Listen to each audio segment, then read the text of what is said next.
Hello everybody, welcome back to the Players Own podcast channel and welcome back to another match week review prediction video. Premier League match week 5 now, can you believe it? It's come so fast. We've had the international break, we've had a rest from Premier League action and we're right back into it now with some big matchups this weekend. A lot of the top to bottom ends of games this week, but nevertheless always exciting the Premier League. There's never a bad week, I think. We can agree that in the Premier League. Obviously our score system, we've been going alright so far this season. Obviously I got 3 points for the correct scoreline and 1 point for a correct result. And coming into match week 4, I had 19 points from the first 3 weeks, but few correct scorelines predicted. I got the West Ham Luton scoreline correct and the Arsenal Man United scoreline correct. So those 2 3-pointers along with 4 other correct results gave me 10 points. So on to 29 points now after 4 match weeks and hoping to nail a few more scorelines this week. So let's get straight into it.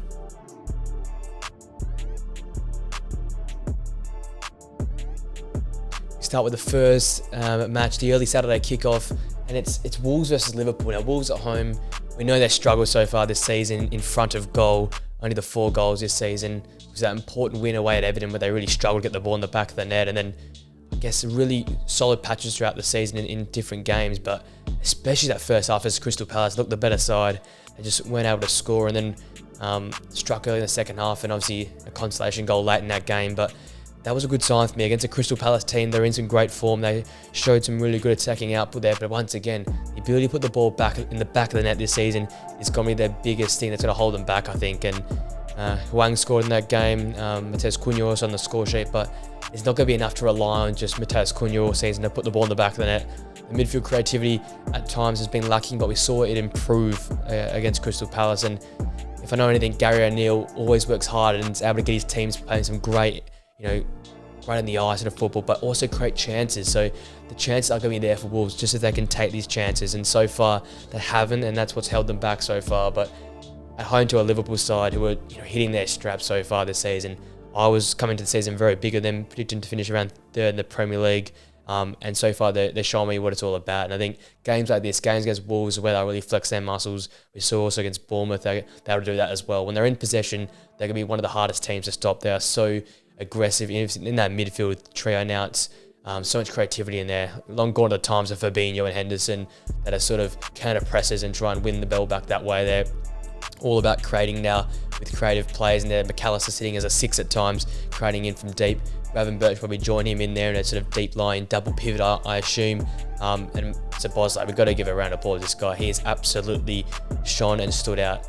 We've seen in the last few years German Bundesliga talents coming across that have really struggled, but the Hungarian's been absolutely awesome. Obviously that goal was masterfully taken against Aston Villa on the volley there first time, but just his passing ability, the ability to break up the game and spread the game when Liverpool sort of looking for something a bit different, he can provide that. And coming in a more central role, obviously playing that sort of right side attacking midfielder at RB Leipzig, I thought it'd be a bit of adaptation time to sort of get used to the Premier League, get some Ks under his feet. But so far he's been remarkable. He's been the best player for me in that Liverpool midfield, and that's a great compliment because McAllister has been very good in there. Gakpo when he played in there was alright as well. So it's a very solid midfield, and he stood out as the best one. So all credit to him. In terms of this game though, despite Wolves being at home, I feel like Liverpool have got too much talent, too much quality in forward areas.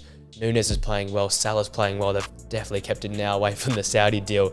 And Diaz has been remarkable so far to start the season.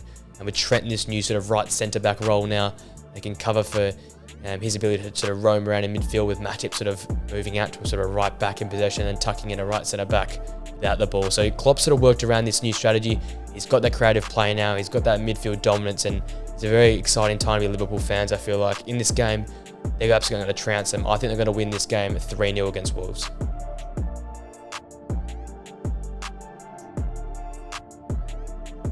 Now to our second game of the weekend, Fulham hosting Luton Town now. 2 teams that haven't really quite hit their straps yet this season.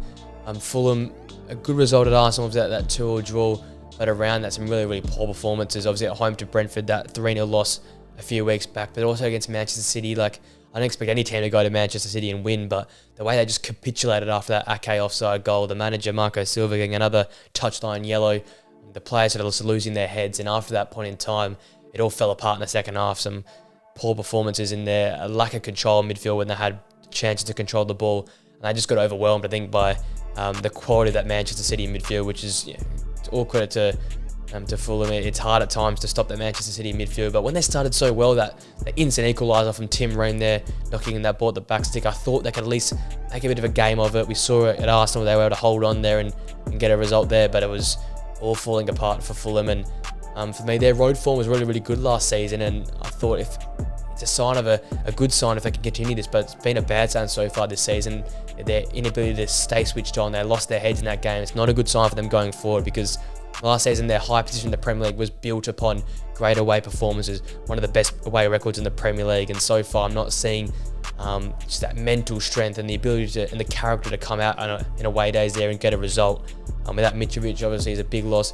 Palhinha probably be inserted back to that starting 11 now, but he was linked away from the club. There's a lot of people not focused on the football at Fulham at the moment. Marco Silva's obviously linked away to Saudi early on in the transfer window as a manager move. So hopefully the Fulhams have time to calm themselves down.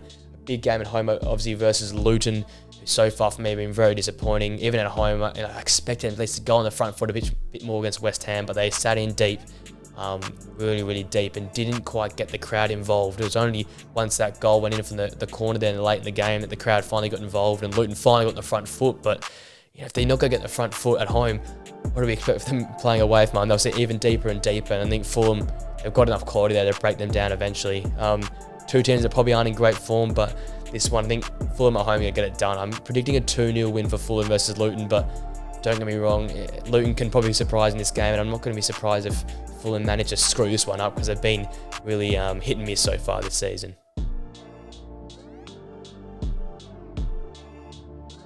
Now, the next game of the weekend is at the Tottenham Hotspur Stadium, and boy, it's exciting to watch these guys play at the moment. Tottenham Hotspur are hosting Sheffield United, and probably one of my easiest selections from the weekend, but we've got to touch on it. The good vibes at Spurs right now, the attacking, free-flowing football at Spurs is awesome to watch. Ange Postecoglou, Big Ange, is doing what he wants at the moment, and we saw against Burnley, despite conceding early, there was no head dropping. They were on the front foot straight away and got to lead the game 2-1 at half time. So it just goes to show they'll be attacking. They expect to concede goals here and there, and that's what we can expect with Spurs this season. They might ship some goals, but they're going to score just as many. And I'm going to keep touching on it until he has a bad game. But James Maddison right now is the top player in the Premier League. And it's because I think the Ange system, Ange is allowing that free-flowing play, that he's allowed to sort of just free roam across the front three. And I think players that have really been performing well this season have had that free license to roam around.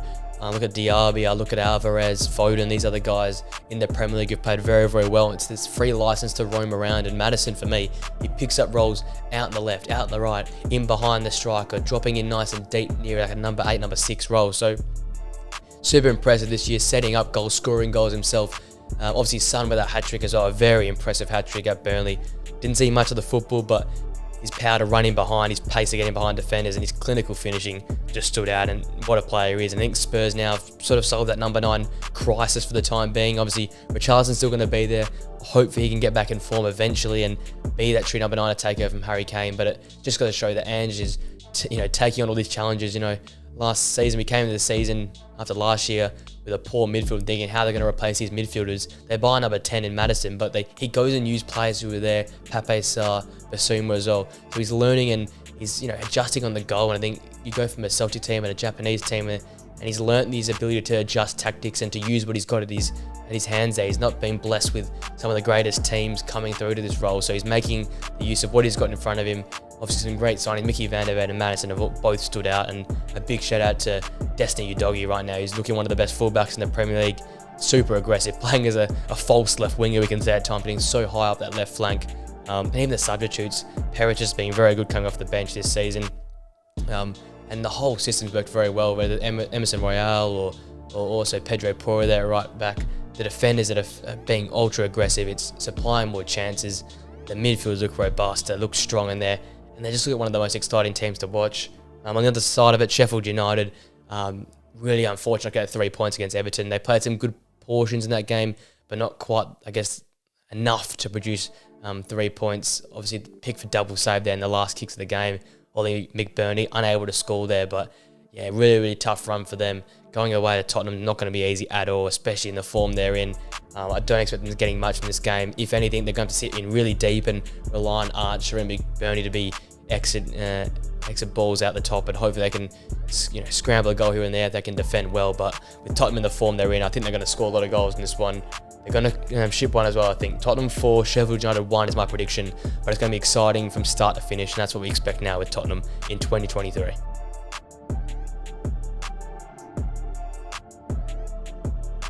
Our next Saturday midday fixture, West Ham United versus Manchester City at the London Stadium. A battle of top 4 teams. Who would have thought they'd be saying that 5 weeks into the Premier League season? But starting at West Ham, how impressed I've been with them. They have been playing some superb football, some proper David Moyes type football. Takes me back to the Everton days where you've got that robust midfield in there, Alvarez, Souček, in the mould of the Fellaini, and then some creators in front of him, in the likes of their James Ward-Prowse. Kudus could be moving into there as well. But just the ability, Mikel Antonio is back to that form from a few years ago, scoring on the counter-attack and making the most of these counter breaks. You lose Scamacca and you think, where's that forward? Where's those goals going to come from? But you forget about how good Antonio can be when he gets a good run on. Obviously, Danny Ings is also there on the benches as well as another option. And for me, Jarrod Bowen, one of the best wingers in the league at the moment. Some great English talent. Obviously, Maddison I mentioned previously, but Jarrod Bowen's up there, one of the best going around the Premier League at the moment. He's assisting, he is scoring at will at times.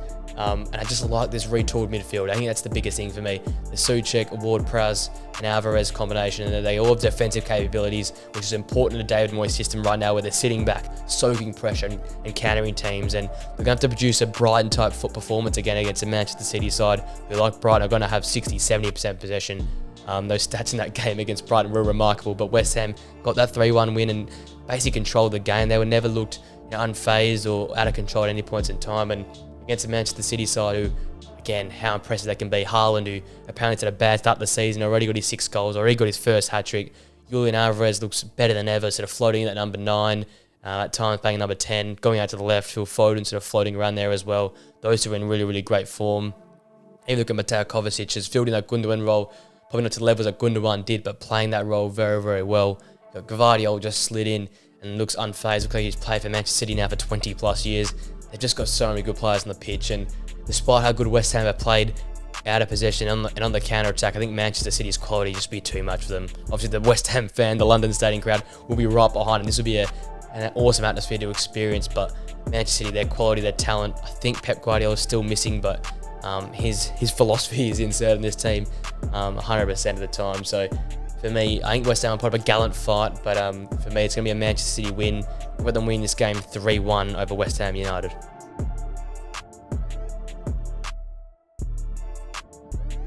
Now that brings us to one of the harder games to predict from the weekend. It's Manchester United hosting Brighton and Hove Albion.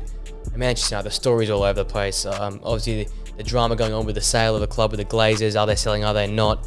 The Sancho news with Erik ten Hag publicly going at Jadon Sancho replying to him on social media, then the anti-allegations of assault there as well, on top of the Greenwood sale or loan, whatever's going on there.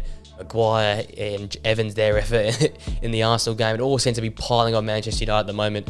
And not to sort of forget about the injury crisis also, with Luke Shaw going down, Varane going down, and a lot of players playing out of position. Amrabat joins the club, but it appears he's injured at the moment as well. I don't know if he'll suit up for the weekend.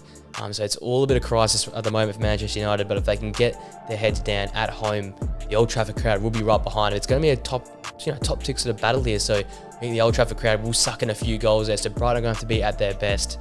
Obviously at home, Manchester United being very, very good. The last time they lost at home was against Brighton in this same fixture last season. So it'll be interesting to see if Brighton can make it 2 wins at Old Trafford in as many years. But for Manchester United, it's all about just starting well. I think if you get a bit of possession early, create a few chances early.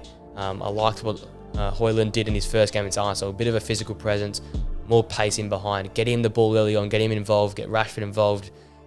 Looking probably like that Garnacho or Palestra probably play on that right hand side.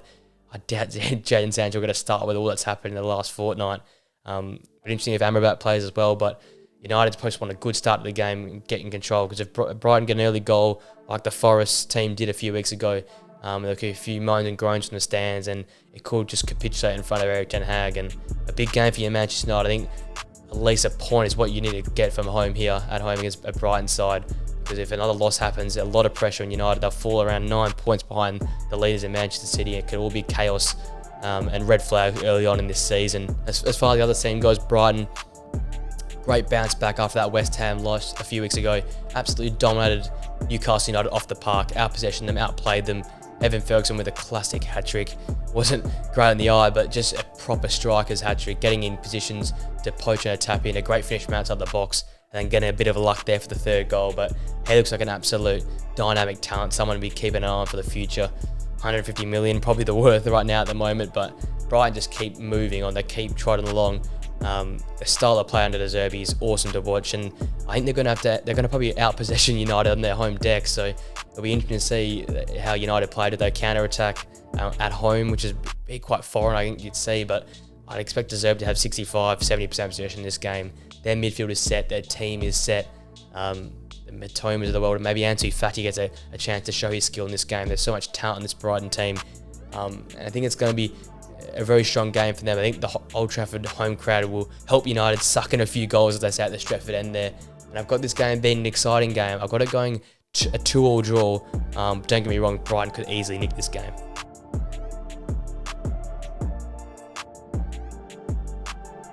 Another one of those midday fixtures is Aston Villa back at home hosting Crystal Palace. Now, two teams who can't quite get a grasp on where they're at the moment. Obviously, Aston Villa came to the season, a lot of expectations. They're in Europe now, they're definitely qualified, and play some solid football under Unai Emery come the back end of last season. And at times we've seen that at the start of this season. They've dominated Everton off the park. They've also dominated Burnley off the park. But those are two teams that are combined for only 1 point in this Premier League season. And when they went up against Newcastle United, obviously the 5-1 loss on the first day of the season, then you look at that Liverpool game where they just got smashed about a fair bit. Liverpool looked like a better team. They just out-possessioned them. They outplayed them. Obviously, McGinn had a few chances on a counter-attack. Diaby had a chance there also on the counter. So they were playing a bit of counter-attacking football. And when they're just defending so deep and playing without possession, it's tough to watch them play, to be honest. They're not quite a strong team in sitting back and taking on pressure. I think their best is when they're in possession, when they're in control of the game, and when they're at home. Obviously, playing at Villa Park's going to be a benefit from this game, but I want to see how they play at home against a solid team that Crystal Palace are this season. They've been a very strong unit. They've been a team that I've been excited about, probably on the up here, and under Roy Hodgson have played some very, very aggressive attacking style of football, a bit of carefree football, as I keep repeating and saying it as it is. In terms of Villa, obviously, I want to see that Leon Bailey, Diaby and Watkins combo. I want to see them all together and firing at their best. I want to see that midfield, John McGinn, playing like he did against Burnley, dictating the game, being physical, breaking up the play and getting the ball on the front foot for Aston Villa. And I want to see Matty Cash bombing on and getting high up the pitch like we saw at Burnley as well. If we can see that against a Crystal Palace team, I think I'll have my prediction sort of validated, because I thought they'd be very, very good this season. I thought they'd kick on, thought they'd threaten that top six there definitely, because the style of football they play, the quality of player they got in their team as well. There's a lot of high quality talent in that team. And Moussa Diaby, we've seen how good he is in this start of the season. He's another player, again, floating across all that sort of front three positions, can play as a false nine almost at times, or next to the top man and Watkins there. He's going to supply them with goals, and he's going to put a threat to this great centre-back partnership, Mark Gahey and Anderson there at Crystal Palace. Just a quick word on Crystal Palace. They've been superb to start the season. 2 wins and a draw, and playing this new style of attacking football on the front foot constantly. Look at some of the goals against Wolves. The Mateta Edouard little combinations, the Eze goal, how skillful that was taken. They're looking like they're expressing themselves for once, and it's really exciting to see, because there's so much talent in that team that we haven't really seen the best of them. Obviously under Vieira, they sat in a lot. They absorb pressure and try to get teams on a counter-attack. They're finally playing at the front foot, playing a bit more in possession, playing a few more triangles, getting the fullbacks like Tarek Mitchell on and overlapping. A very strong team. Obviously Dean Henderson's joined them as well as another great shot stopper who can also use his feet. So they're moving in the right direction. Roy Hodgson's reinvented his own management himself to try and play in the front foot, which I really, really like and really enjoy watching.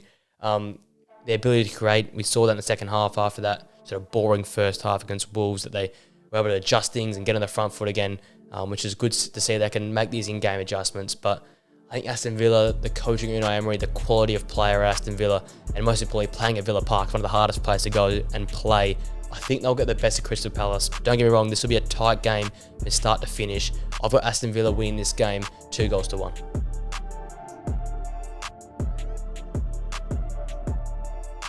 The later kickoff on Saturday is back up in Newcastle. It's Newcastle hosting Brentford. Two teams, Brentford probably on the up. Newcastle are really, really struggling to start the season. Let's start off with them. I've been very, very disappointed in Newcastle United start this season. Of all the talk of being the Champions League, pushing on to be a Premier League champion, sort of challenger, being that sort of next group. They haven't been anywhere near that start of the season. Obviously, the start of the season, the first day, that was remarkable. Betting up on Aston Villa 5-1 there. It was great vibes. There was Tonali scoring his first goal. There was great chances taken. Harvey Barnes on the score sheet. But ever since that game, they've been very, very poor. I get they've played against Liverpool. I get they've played against Manchester City. I get they played against Brighton. But it's the way they've played for me that's really, really disappointing. I expect them to go out on the front foot against Manchester City. They were very passive. Not much time in possession. Their recovery rate has really, really dropped off. As a stat, their recovery rates have dropped significantly and severely. Joe Linton's impact, Bruno Guimaraes' impact hasn't quite been the same. Is that midfield trio going to work together now? It's the questions we're sort of asking, because we've seen them being possession of the park against Brighton, missed some gettable opportunity versus Newcastle to win that game, against Liverpool to win that game there up in Newcastle a few weeks ago. Like, having Liverpool at 10 men and you're at home and you're winning, how in God's name can you lose that game 2-1? That's all I'm going to want. That's for me one of the biggest losses so far this season. You had them by the throat. You had so many chances. Almiron hitting the post. They had so many open opportunities, cutthroat opportunities. If you're a good team, you take these chances, you put the game to bed. But they weren't able to do that. Liverpool got back into the game after a few substitutes, were able to get on top and able to win that game. And that's not a sign of progression for me. I don't like that they're not controlling games, dictating games as they should be. Don't get me wrong, Brighton's a great team in possession, but if you want to be big Newcastle now with all this money and all this funding and want to take the game to the next level, you got to beat Brighton. And it's been a struggle to start the season so far for them. I'm hoping to see maybe Harvey Barnes inserted. I don't know how they're going to fit him in, but I think Almiron has underperformed so far this season. I haven't liked what he's been doing, so try and get Harvey Barnes there to change things up. We've seen struggles from like Sven Botman and Fabian Schär this year. Both struggled at the back where their defence was so solid last season. So there's a few signs of some cracks developing at Newcastle, but you don't want to be Brentford coming up against Newcastle after 3 losses. Obviously, they're going to be come up and about. The home fans get right behind them. In terms of Brentford, a draw last time out against Bournemouth, very unfortunate, hitting the post 3 times that game. They're looking good. Right? At home, they're always going to be great, but away from home, can they take this ability to nick important results away from home to Newcastle, the hardest place to play in world football, it seems? Can they go there and get a result, whether it be on the counter attack with Mbeumo and Sade and Vissa sitting in nice and deep? With Pinnock there, he's defended very, very well this season. Rico Henry's been shaky at times, but always solid at the back. Can they just nick a goal on a counter-attack? That's going to be their game plan, I think, because Newcastle are going to come out angry after this international break. They want to make a statement, similar to that 5-1 against Aston Villa to start the season. They want another statement result to get themselves back in contention again, because right now they're lingering down and in the bottom half, and that's not where they want to be coming into the season. With all that being said, I think Newcastle will be fired up for this game. And despite all of Brentford's hard work, I reckon Newcastle win it 3-0.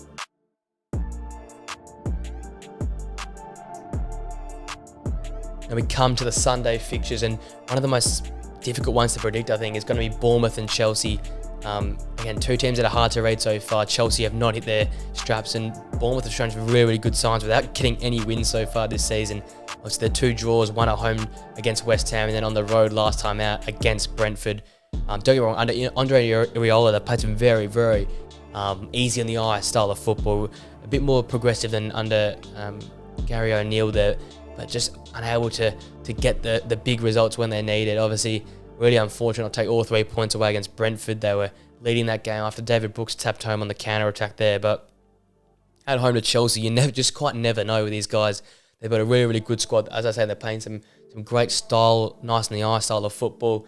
Some solid players, and I think the biggest one for me is Dominic Solanke has taken his game to the next level continuously over the last few years, and looking like a great goal scoring option now in the Premier League as one of the top sort of Premier League finishers, poachers, I guess you can say. Maybe predicting sort of 10 to 12 goals maybe for him this year, because he'll get the chances under this more attacking, more aggressive style of football. And also Semenyo as well look really, really good as a more physical option that can push on from midfield there as well. So some good signs for Bournemouth so far. It's going to be a tough battle against a Chelsea team that are so well built. And speaking about teams who want to fight back, obviously a really disappointing loss at home to Forest, the first time I think Forest had beaten there for over 50 years. So they're going to come back and fight with a lot of passion. I feel like Pochettino will get his team playing some really passion-filled football, try and fight back and get in control this season. I sort of predicted at the start of the season that they would really struggle in the first half.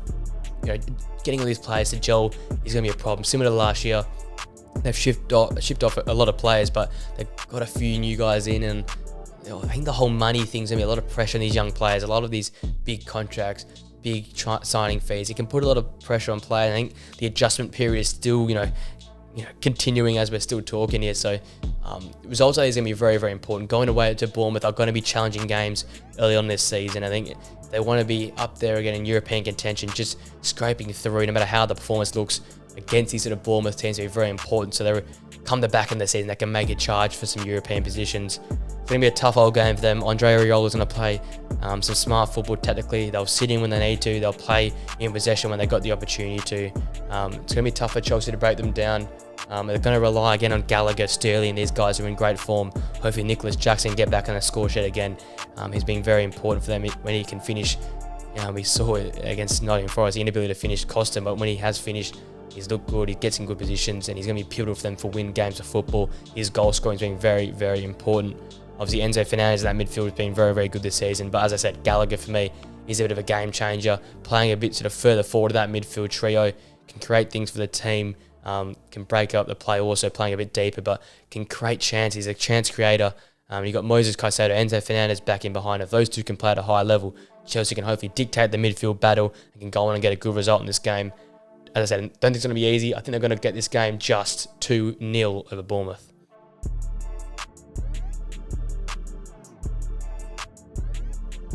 Right, the later game there on Sunday. Probably need to talk too much about this one. It's Everton hosting Arsenal. Obviously, the reverse fixture last year, we had a bit of controversy in a way that it was the start of Arsenal's downfall. I'd credit it to Sean Dyche, first game in charge of Everton, getting the big 3 points over Arsenal in this fixture last season, but this year's a totally new season. And as I've said, I think on the podcast earlier this week, that Everton's transfer business has been very, very poor. You bring in Ashley Young, you bring in Beto, Danjuma on loan, Harrison on loan, but it's not quite enough. You lose Alex Iwobi, one of their better players from last year. They just haven't got enough Premier League quality in this squad right now. And despite being, a hard place to go and play at Goodison Park, the atmosphere is not going to be there when teams are scoring at will, because as much as you can rely on Ashley Young and Tarkowski and Keane, they're not good enough. They're just seriously not good enough for Premier League football. I think Arsenal will have a field day. Obviously, a good result against Manchester United without playing their best football, their highest quality football. So a lot of levels to increase, a lot of gears to go up. So I expect them to keep increasing their level of performance and their style of football. And against Everton, it could be a chance for them to start some momentum this season, to kick them into gear, because I feel like this could be a bit of a one-way battle, this one. I think Arsenal winning this game 4-0, and I think Everton are in serious trouble of going down this year.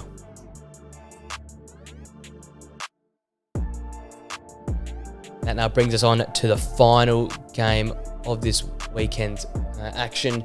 On Monday night, it's Nottingham Forest hosting Burnley at the City Ground. What a result for Nottingham Forest last time out, beating Chelsea 1-0 at Stamford Bridge. The first time, as I said, I think in around 50 odd years. And it is just a remarkable effort, and it came off the back of some great individual performances. I look at Willy Bolly, I look at the captain Worrell there, I look at Ryan Yates in the midfield. He's lifted his performances to a very, very high level from last year to this year. His ability, technical ability, and his tenaciousness in that midfield, it just keeps to lift and lift and lift. And for me, he's up there with one of the most consistent sort of midfielders that we just slide under the radar for me. Does a very, very good job in that midfield and played awesome against that Chelsea team with such talented players. And also, you talk about Nottingham Forest, you cannot talk about Tayo Wanyi and also Anthony Alanga, who's reinvented himself this year at the City Ground. But for me, Tayo Wanyi, that great assist to Alanga to play him through, but being involved in a goal and assist down every single game in this Premier League season, just building on the great form we had at the back of last season.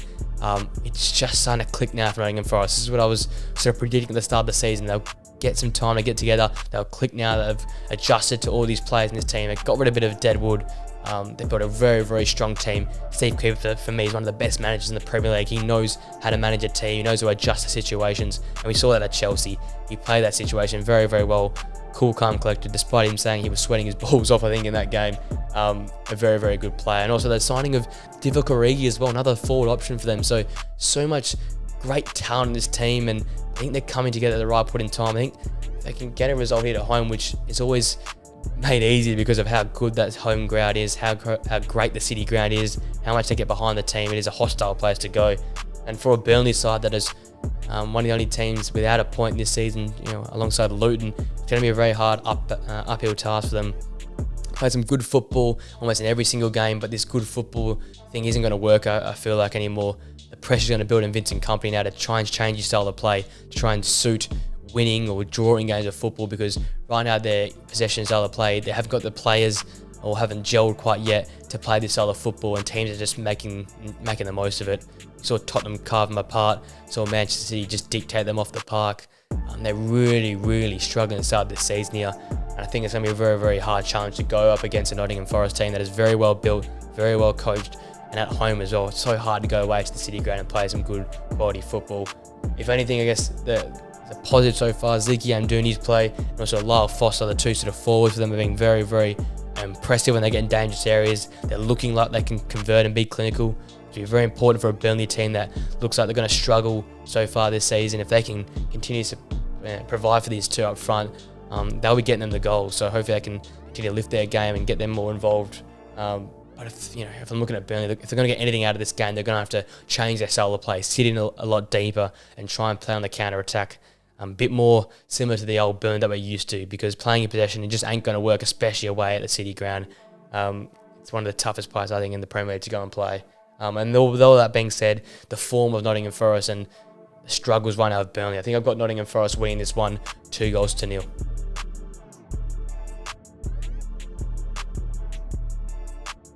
Ladies and gentlemen, that brings my Match Week 5 predictions for the Premier League to an end. Let me know what you think of my prediction in the comments down below. Obviously, came off a great week last week. Can I improve on those 10 points? We'll have to wait and see. Guys, if you're enjoying this sort of content, please make sure to leave a like on the video. Subscribe to the Player Zone channel. I'm going to be doing more Premier League content. This is the place to see the best Premier League content going around.